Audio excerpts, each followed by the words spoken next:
Now we all know that the key to the power and drivability of your Japanese performance import is the turbocharger. And when you want to buy a new one or upgrade, it's pretty straightforward. You can get all of the sizes and specifications from the manufacturer, and you can speak to plenty of professionals to find out more. But when you want to buy a second-hand turbocharger, things tend to change a little bit. It can be a little bit of a lucky dip, as often turbochargers are missing serial numbers. They've had work done to them before, and they look like one thing, but on the inside can be something completely different. We were reminded of this recently when we bought a wrecked GT-R that was meant to have an R32 engine with N1 turbos inside. We got lucky with the engine, but when we pulled the turbos off, one thing that we did know is that they are certainly not N1 turbochargers. So to find out exactly what the turbochargers were, what's inside and what we can do with them, we bought them to Australia's premier turbocharger specialists, GCG Turbos. Now when we pulled the two turbos off our R33 GT-R engine, the reason that we knew they weren't Dash 7s was pretty simple. Because of the front compressor housing. These are actually a 0.6 front compressor housing, which means they're larger than a Dash 7, because Dash 7s are 0.42. And when we brought the turbochargers down to GCG, the front turbo was very easy to identify. It still had its serial numbers on there, and it turned out to be a 2860-5 turbo. But the rear turbo was missing its serial numbers.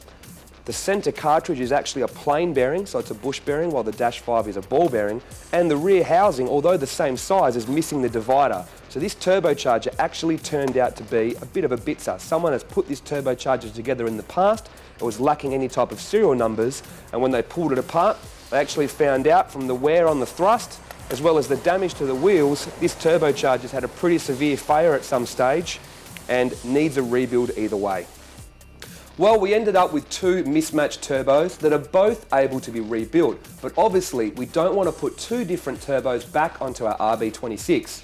Now, after speaking with the guys from GCG, it was a pretty logical decision that we would go with the Dash 5 turbo. But here lies the problem. A Dash 5 is a little bit too big for a standard RB26, as I want a lot of response for the street. So what I was looking for was Dash 7 turbos. So after talking with the guys, we found a way that we could combine the two. Now, how are we going to do that? Well, with a Dash 5 and a Dash 7, the center section and the cartridge are the same.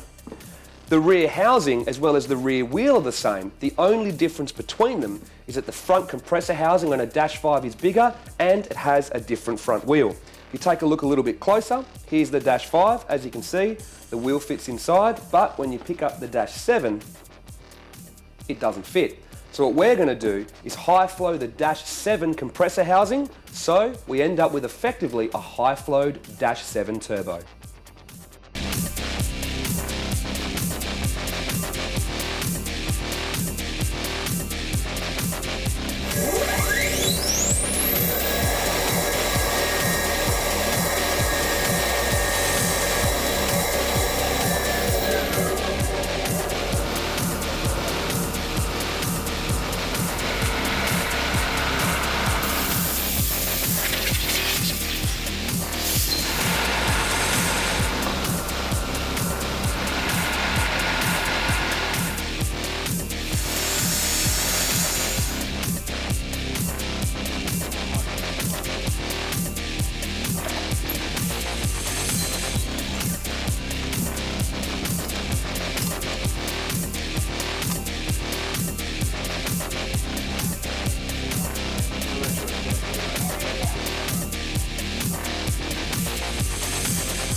Well, the first turbocharger is finished, and as you can see, it looks completely brand new. And with all the balancing, the work the guys have done, and all the new internals, it'll perform like brand new as well.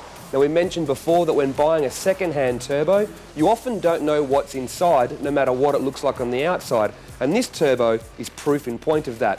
From looking at it at a distance with the 0.42 comp cover, it looks like a Dash 7, but take a look inside the compressor housing. You can see it's been opened up and high flowed, and it has Dash 5 internals inside. So now the next thing to do is get this onto our GT-R and see how our specially made turbos perform on the dyno.